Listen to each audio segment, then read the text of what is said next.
Mark could admit, while Sariah's suggestion to use the mech simulators had mostly been little more than an opportunity for him to have an opportunity to blow off some steam with her, he couldn't deny that using the machines was actually quite exciting.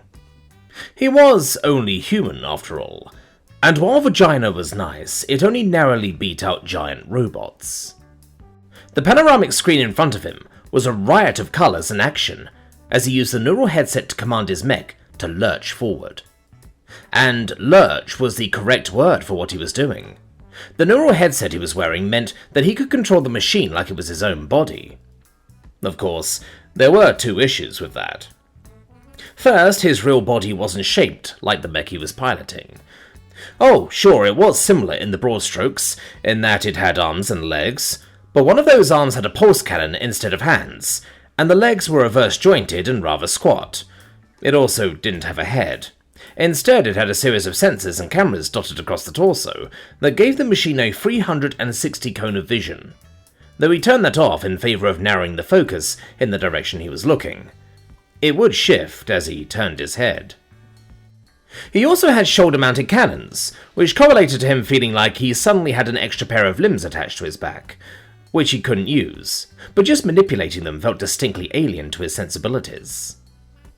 Second of all, it wasn't like his flesh and blood body had stopped existing.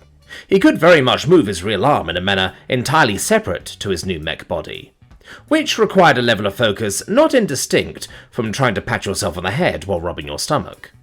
Again, doable, but something that required a fair amount of concentration and an equally fair amount of discomfort. All in all, the whole thing had only made him more impressed by the feats he's seen pulled off a few nights ago.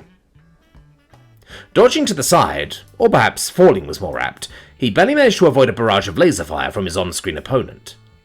As he did, he felt his body fall too, as the humming grav panel shifted beneath his feet to mimic the lurch and sway of what was occurring on screen. "Not bad, human. Not bad at all. You've got some talent for this," Sariah murmured from her position, just outside the open door of the faux cockpit. Leaning in, she seemed entirely unbothered by the ever-shifting gravity inside the pod, despite not being strapped in. Instead, she merely had one hand holding an overhead grab bar. He had to imagine it felt strange, though, given only her upper torso was inside, and thus being affected by the mech's simulated movements. Her legs would be feeling entirely normal gravity, while her upper body would feel like it was being tossed about. Though he supposed she likely did this exact thing often enough, leaning over Vaughn's shoulder to get an idea of what changes and updates to make to the woman's mech. Though it was slightly distracting, given not only it was her fairly sizable chest, but a few inches from his face, the movements of the mech meant they kept jiggling in interesting ways. He wasn't complaining, merely making note of it. "You're just saying that. I'm barely managing not to fall over." Still, Mark grinned, dodging a virtual missile on screen. "Barely." "It's better than most do," Sariah said casually. Mark nodded, even if he was pretty sure she was just buttering him up. "Do they sell these things commercially? I'd be lying if I said I wouldn't want one." Admittedly, it was the size of a small car, so fitting it in his apartment would likely be a little difficult. Doable, though. Sariah snorted. "Sure, if you've got a few million credits lying around.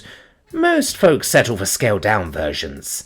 Little console ditties with no gravimeters, a visual headset, and a way simplified neural interface. I mean, they're fun enough, I guess, but they're nothing like this." Mark winced at the price tag. His dreams of practicing on his own time dying much like his mech, as a salvo of missiles caused his machine to burst into a cacophony of digital flames as he misjudged a turn. "Ouch, guess I'll just need to beg Kalia to borrow hers when I come over," he said. Sariah just shrugged. "You wouldn't be the first. Kalia generally prefers the real thing if she wants to practice, and Rennie uses the simulators often enough." "He does?" "Oh, yeah. Surprised me too, but he's a real mech head." Huh. Mark supposed there was even more to the small night crew than he'd originally thought. Still, that was ultimately irrelevant to his goal here. Because, after all, giant robots came in close second to vagina. Though even as he had that thought, He felt a little guilty for reducing the woman next to him as essentially that. He didn't think of it that way, not really. But in this instance, well, it was what he was interested in. And he was 90% sure the feeling was mutual, given the way the alien's eyes were practically glued to his sweat-soaked shirt, any moment she thought he wasn't looking at her. "So," he said, "do you want to swap out? You're going to watch me get my ass kicked, so I think it's only fair I get to see you suffer a bit." "Well then, prepare to be disappointed." Sariah smirked, her curvy frame filling the open door, as she leaned over him to tap the control panel. "I might not be Callier, but I know a few moves."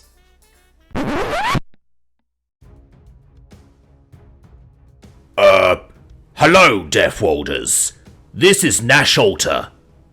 And I'm York Alter. Yeah, Nick said we should speak into this thing. I don't know if it works or not. I think it does.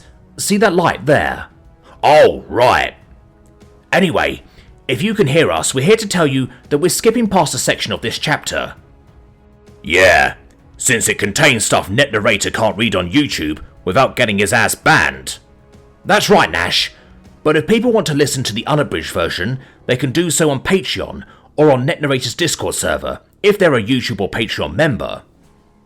Yeah, it helps support the channel, and there are links to other ways you can help support NetNarrator in the description, like Ko-fi, Throne, and even via Steam. Whatever the hell those things are. Yeah, plus it will make him feel better after we told him about how orcs and humans are incompatible mating with each other. I don't know. He still seemed like he was up for it anyway. Horny bastard. Anyway, that's all from us. Back to the story. And safe travels. Safe travels.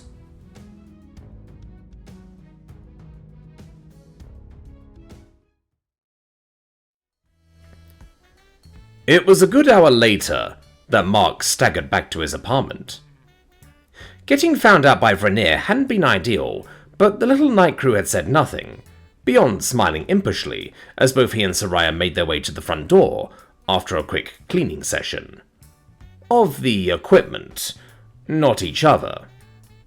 Sariah had seen him off, though not before extracting a promise that they'd do this again soon. For his part, beyond that, he was happy that she'd accepted his request to keep things casual. She seemed rather unbothered by it, in fact. She'd almost seemed proud of being relegated to booty call. Now that he thought about it, Tenir had had a similar reaction. Jalara, well, they'd not really spoken about it explicitly, but he'd taken it to be assumed. Either way, while his clothes were slightly rumpled, he had a dopey pleased smile on his face when the door to his apartment hissed open. Said smile immediately died.